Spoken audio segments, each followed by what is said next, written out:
Yan.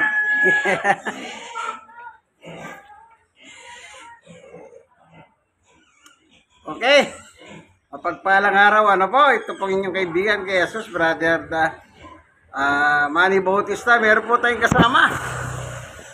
Si Brother Ador. Ano po? Nandito tayo sa kanyang tahanan.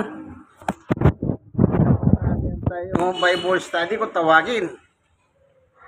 Ayan. Ito naman ang Biblia ang ginagamit natin ngayon. Manipis lang, New Testament lang po kasi. Mabuti yun. Depende po sa aral na dinadala natin. Halimbawa, yung dala nating aral, connected sa Old Testament, nagdadala po ako ng Old Testament. Pag hindi naman connected sa Old Testament, hindi na rin po ako nagdadala. Nagdadala lang ako nitong magahan. Mas magahan ng kaunti. Pero bago tayo papalaw sa pag-aaral ng salita ng Diyos, atin munang hingin ang tulong at patnubay ng Panginoon Diyos, ang kanyang Santong Espiritu. Panginoon Diyos, samahan mo po kami, yung mga doon. Buksan ng puso at isip, upang sa ganon, makinabang kami ng gusto. Sapagkat ang iyong salita na sinalita ni Jesus, ang sabi niya, ang aking salita ay espiritu at nagbibigay buhay. Salamat po sa ngalan ni Jesus. Amen. Abang pupunta ako rito, mga Dor, nasa lubog ko yung, ano ba ngayon ba? Yung San Lazaro. Ano bang birthday ba ni San Lazaro ngayon? No, ano? Kasi dumaan, nakasalubok ko San Lazaro. Yan ang ating papaksayin, si San Lazaro. Tama-tama, yan ang tumatakbo sa isip ko. Ngayon, nasa lubog ko sa yung, napasin nyo siguro dyan kanina, dumaan, na pinaparada. Pero maiksi lang naman, walang lumalakad, nakasakay lang. Pero yung banner sa harap na sasakyan, San Lazaro. Itong kasaysayan ni San Lazaro sa Biblia, naiiba.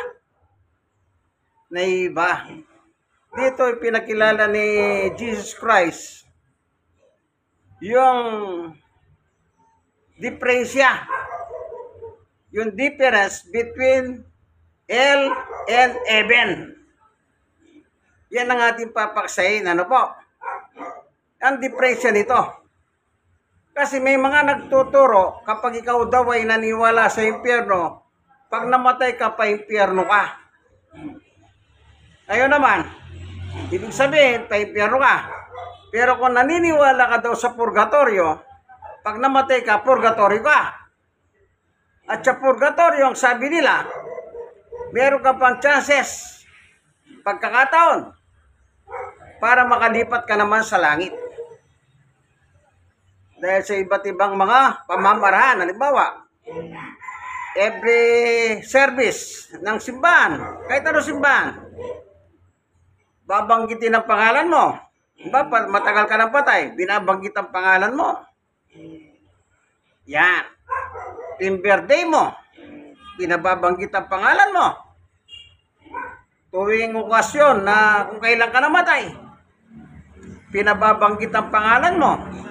Sa ganun sistema raw, kaya raw, kasi hindi aral ng Kristiyano po yun. No? At naririnig ko yan.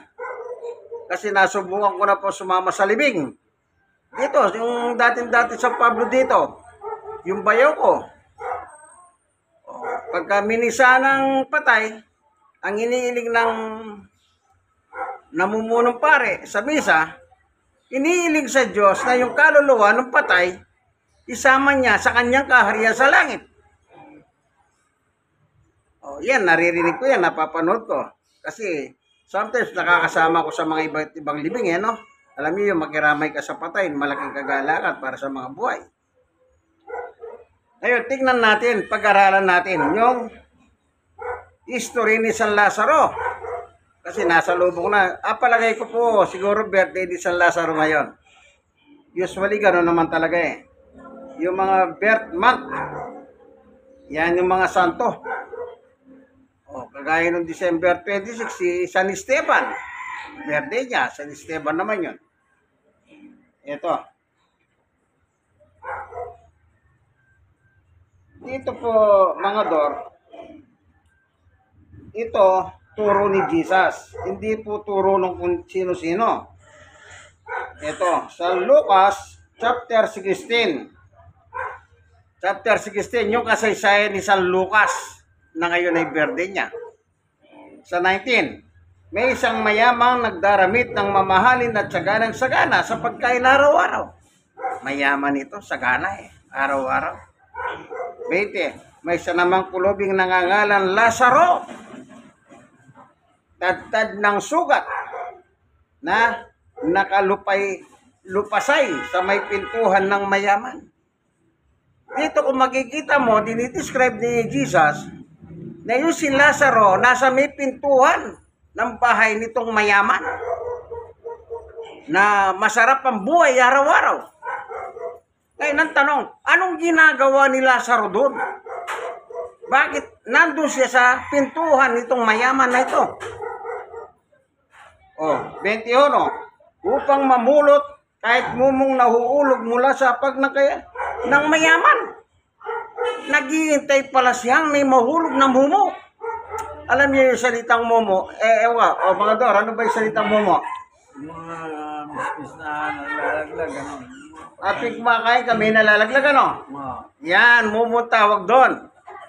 Sa Kapampangan, mumo ewan ko sa Tagalog. Tagalog, mumo rin ba? Parehas lang pala sa Kapampangan kasi Kapampangan ako Mumo rin ang tawag namin doon. Pero di ba, pag sinabing mumo, alam niyo ba kung ano yon? Multo. Kaya yung mga Kapampangan, pag sinabi sa mga oy, matulog ka na, may mumo na dyan. Ayan, ibig sabihin, matulog ka na dahil mumultuhin ka dyan. In other term, multo. Okay. Ito, namumulot Ibig sabihin, maramot yung mayaman. Kailangan may mahulog muna sa lamesa. At yun ang pinupulot. Ngayon ang tanong, meron bang kahagaw itong Lazaro na ito? Tuloy natin ang kasaysayan niya. Upang mamulot kahit mong nahuhulog mula sa ng mayaman. At duhoy nilalapitan siya ng aso. At dinidila ng kanyang mga sugat. Maging ang aso man. Naghahantay din. Kanya lang dahil walang nahuhulog. Ang ginagawa ng aso, dinidilaan yung sugat ni Lazaro. Alam niyo yung aso, sabi nila nung araw, pag may sugat ka, lalo na yung nagnanaknak, ipadila mo rin sa aso para yung bakterya ng sugat mapunta sa aso. Ayon sa pag-aaral, yung dila ng aso, nakita ko po sa microscope, meron silang pinadila. Alam niyo yung glass na ginagamit sa microscope? Yung dila ng aso, kinaskas nilang ganon. Yung salamin, yung glass, tinignan po sa microscope. Ang dami pong gumagalaw Nakakarimarim. Di ibig sabihin, kada dila ng aso, doon sa sugat ng tao, lumilipat yung mga. Bahala na kayo, paano i-describe yun? Basta, gumagalaw-galaw na ganyan na tinignan sa microscope. 22, namatay ang pulubi, si Lazaro po, tinutukoy, at dinala ng anghel sa piling ni Abraham. Namatay rin ang mayaman at inilibing. The same day, parehong namatay itong dalawa. Itong si Lazaro at saka yung maramot na mayaman. Ito na po yung kasaysayan nilang dalawa ngayon. Yan. Kaya meron tayong matututunan dito. Huwag lang po kayong maging maselan ang tawag dito, balat sibuyas, sika nga. Sa 23, sa gitna ng kanyang pagduro sa Hades, ito po yung mayaman, nasa Hades po. Tumingala ang mayaman at kanyang natanaw sa malayo si Abraham, kapiling si Lazaro. Sa English version po nito, yung Lazaro ay bosom. Sa iba naman, ang nakalagay, paradise, sa iba't ibang salin ng Biblia. So, ibig sabihin, nasa Hades. Ang Hades po, dako ng pagdurusa. Nasa ibaba. Kasi tumingala itong si Lazaro at natanaw niya sa malayo. Si Lazaro ay nasa paraiso o paradise. Yan. 24. At sumigaw siya, Amang Abraham, mabag po kayo sa akin. Utusan ninyo si Lazaro na isausaw sa tubig ang dulo ng kanyang daliri at palamigin ang aking dila sapagkat naghihirap ako sa apoy na ito. Yung tinutukoy palang Hades, apoy ng pagdurusa po pala. Dahil po sa karamutan nitong mayaman. Isipin nyo, mayaman siya, hindi niya lang. Yan ang masama sa mga ibang mayaman eh. Binless sila ng Diyos, ang damot naman. Dapat pag mayaman ka, tumulong ka. Kasi yung yaman mo, galing lang sa Diyos yun. Dapat yung gamitin mo sa iba, eh maramot. Nasaan siya napunta? Sa apoy ng pagdurusa. Sa ibang translation po naman ito, tinatawag na hell. Parang impyerno na po siya. Okay? Ito. Kaya sinabi ko po, makikita natin yung diferensya. Ngunit sinabi sa kanya ni Abraham, anak, alalahanin mo, nagpasasa ka sa buhay sa ibabaw ng lupa. Ano yung nagpasasa? Mayaman. Araw-araw, masarap ang kinakain. Ibig sabihin, in-enjoy na nang in-enjoy ang buhay dito sa ibabaw ng mundo.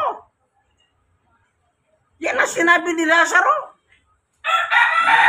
Pero nung ginawa niya, maramot. Kaya masama yung maramot eh. Tandaan nyo po, kung maramot kayo, kaibigan, magbago na kayo. Ngayon pa. Ngayon pa lang ha. Nasabi ko, pag napatay kayo, wala naman kayong madadala dyan eh. Nakita niyo patay, nilalagyan ng pera sa kamay.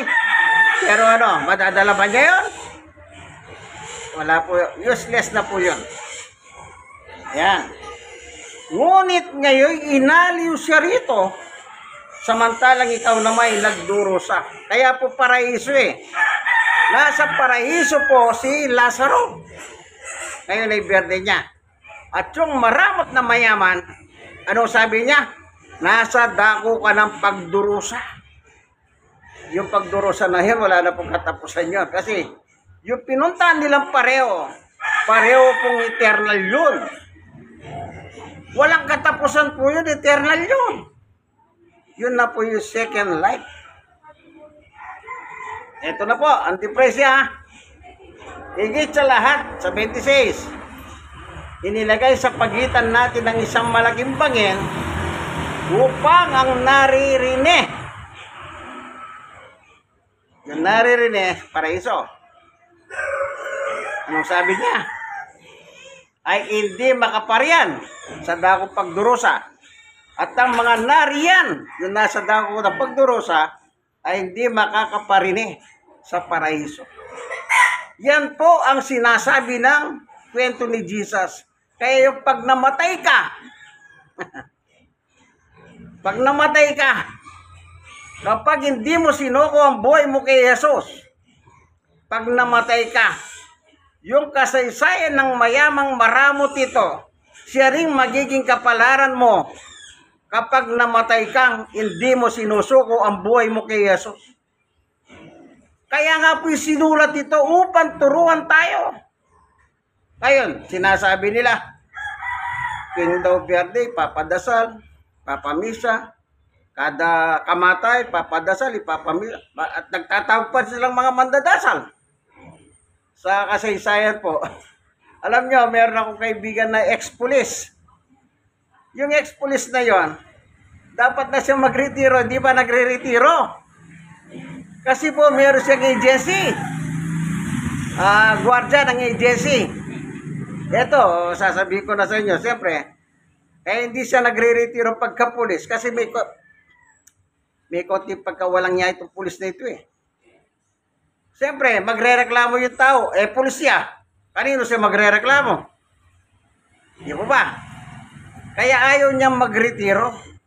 Kaya nagretiro na po siya nung talagang matanda na. Pero biyaya ng Diyos naman, nung matanda na, nagkita kami sa balot. Natsapuan ko siya, nagkwentuhan kami. Kaya nalaman ko po yung buhay niya. Which is yun naman po sinasabi ko sa inyo. Kasi sabi ko, ba't tayo mo pang magretiro? Yun, nagtapat po siya. Alam niyo naman po yung agency, yung mga gwardya. Hindi po sinusweldohan ng tama yan. Kinukurap pa. Kunwari, nagungulog ng SS, hindi naman inulugan. Kaya kawawa yung mga gwardya. So, nung naaralan ko po yung pamilya niyan, ang unang natuwa, yung panganay niyang anak. Nagkita kami nung anak niyang mayaman. Doon sa Quezon City, sa may sikat na subdivision. Feeling best. Sabi niya sa akin, matagal ko nang idinadasal sa Diyos na sana may makadalaw kay Papa ng kagaya mo. Ang tanong ko naman sa kanya, ako na ba kaya yung iniiling mo sa Diyos na ang mabuting balita ni Jesus ay madala sa iyong magulang? Sabi niya, ikaw na ngayon, sabi niya. Bago siya namatay, tinanggap niya po si Jesus sa kanyang buhay. Alam niyo, pag isusuko mo buhay mo kay Jesus, lahat ng kawalangyahan mo nang nabubuhay ka, lahat yan tatanggalin ni Jesus. Walang ititira kahit konti lang. Kasi hindi papayag ang Diyos na meron kang matitirang kasalanan. Hindi po parang Bombay yan o parang nagbibigay ng 5-6. Ano? Pag si Jesus po ang naglinis, talagang malinis ka, kaibigan. Tignan natin yung kanyang salita ni Jesus. Chapter 15 ng 1. Babasahin po natin. Ito si Jesus ang nagsasalita rito. Hindi ako, binabasa ko lang po. Ayan baka kala nyo, wala akong hawak. Nababasahin na Biblia. Nalinis na kayo. Past tense, nalinis na kayo. Hindi sinabi, nililinis ko pa lang kayo. Present tense, malinis kayo. Nalinis kayo na kayo sa pamamagitan ng salitang sinabi ko sa inyo. Yan palang salita ni Jesus Christ, panlinis. Sinong nalilinis? Natural yung nagiginig. Sino yung nagiginig?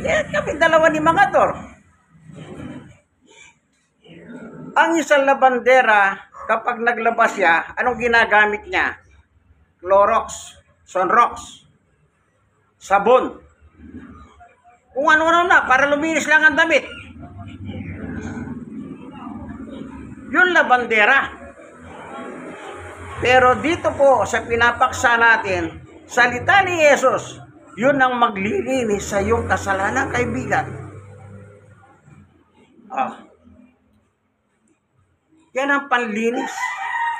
Once na yung buhay mo, sinuko mo kay Jesus, lilinisin ka sapagkat hindi papayag si Jesus na dadaling ka sa langit na marumi ka. Kasi wala pang ibang magdadala sa atin sa langit kundi si Jesus. Walang magdadala sa atin sa impyerno kundi si Jesus rin. Pag hindi mo sinuko ang buhay mo kay Jesus, si Jesus ang magdadala sa impyerno. Wala kang magagawa. Pero pag sinuko mo ang buhay mo kay Jesus, si Jesus din ang magdadala sa iyo sa kaharian ng langit. 1:14. Tignan natin ang salita ni Jesus. Ina-assure niya. Siya mismo, nung siya'y nangangarap, tiniyak niya ang kaligtasan ng tao. Ito po. 1:14 anong sabi ni Jesus? Sumagot si Jesus, ako ang daan, ang katotohanan, at ang buhay. Walang makakapunta sa Ama, kundi sa pamamagitan ko. Walang makakapunta sa Ama. Nasaan ang Ama? Ama namin, nasa langit ka. Bigyan mo kami ng aming kakanin araw-araw. Siya po ang maghahatid sa langit. Sino maghahatid? ang ating Panginoong Yesukristo. Kaya kung isusuko mo ang buhay mo sa Kanya, siyang mag-aatid sa iyo sa piling ng Diyos pagdating ng araw. Hindi pa napakagandang pangako? Yang isang tao, pangakuhan ka, masaya ka na. Hindi pa tinutupad, pinangakuhan ka pa lang ha. Di ba, nag-abroad yung kaibigan mo. Pare, size ng paha ko, G's. O pare, ayan mo, bibigyan kita G's. Wala pang, tuwa-tuwa ka na, magtatalong ka na sa tuwa. Kahit hindi binigay yung pangako. Pero si Jesus po, hindi ganyan kasi hindi po siya tao.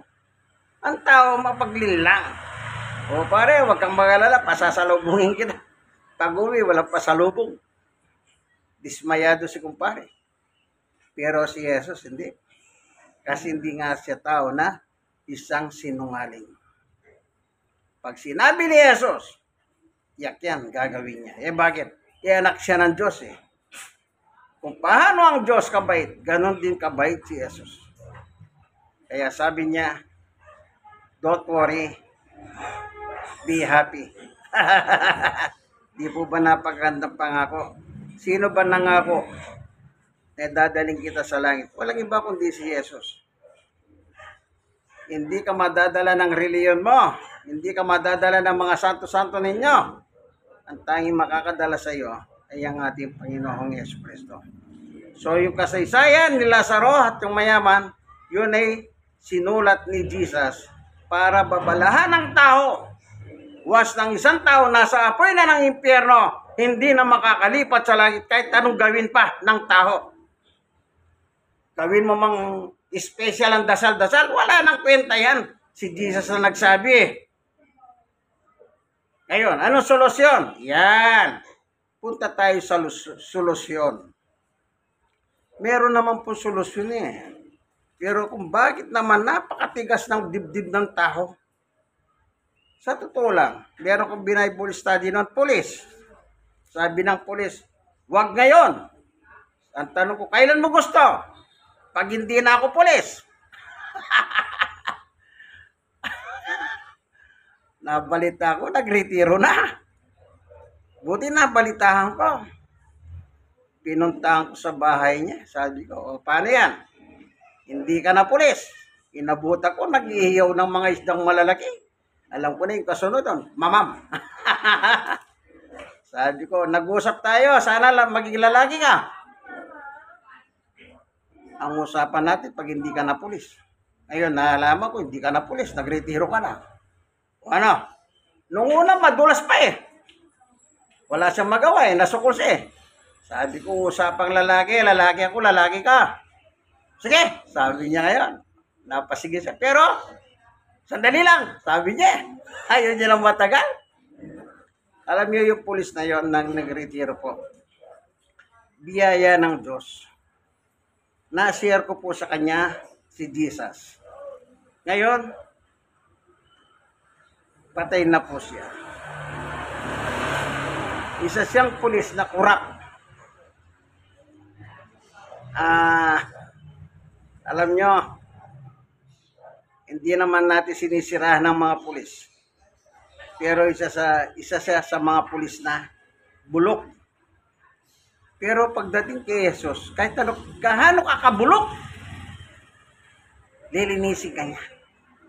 Biyaya ng Diyos, nung kailan lang, tinuntahan ko na, sabi ng kapatid niya, patay na ang aking kapatid. Pero hindi na po nakatira dito.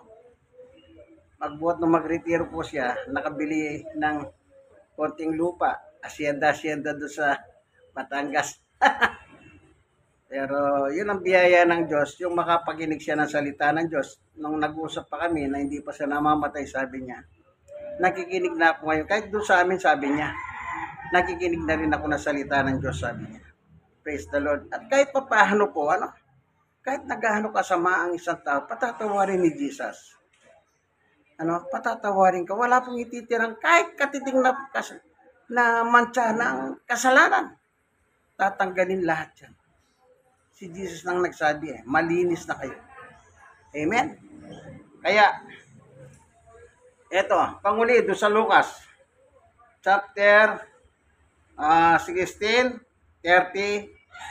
Ito na po Sinabi sa kanya ni Abraham, kasi itong mayaman, nakikiusap na sana dala siya ng tubig kasi mainit daw ang dila niya Nasapoy na siya ng pagduros Tapos sasabi ng mayaman, meron pa po ako 5 kapatid dun, mga walang niya Kailangan mapangaralan sila, sabi niya. Ang request pa niya, muling bubuhay si Lazaro at pangaralan sila. Pero sabi ni Abraham, hindi na pwede. Ito pong sinagot ni Abraham. Okay. 31. Sinabi sa kanya ni Abraham, doon sa mayaman kung ayaw nilang pakinggan ang mga sinulat ni Moises at ng mga propeta, yung nakasulat sa Biblia, hindi rin sila maniniwala kahit ang isang patay na muling nabuhay. So, ibig sabihin po, yung kasulatan po, nandito na po ang sagot. Hindi na kailangan pangaralan ka pa ng isang patay na nabuhay muli. Hindi na kailangan. Kailangan makinig ka lang dito. Panguli, bago tayo manalangin, ano po? Mga Dor, panguli. Tingnan nyo po ang Revelation.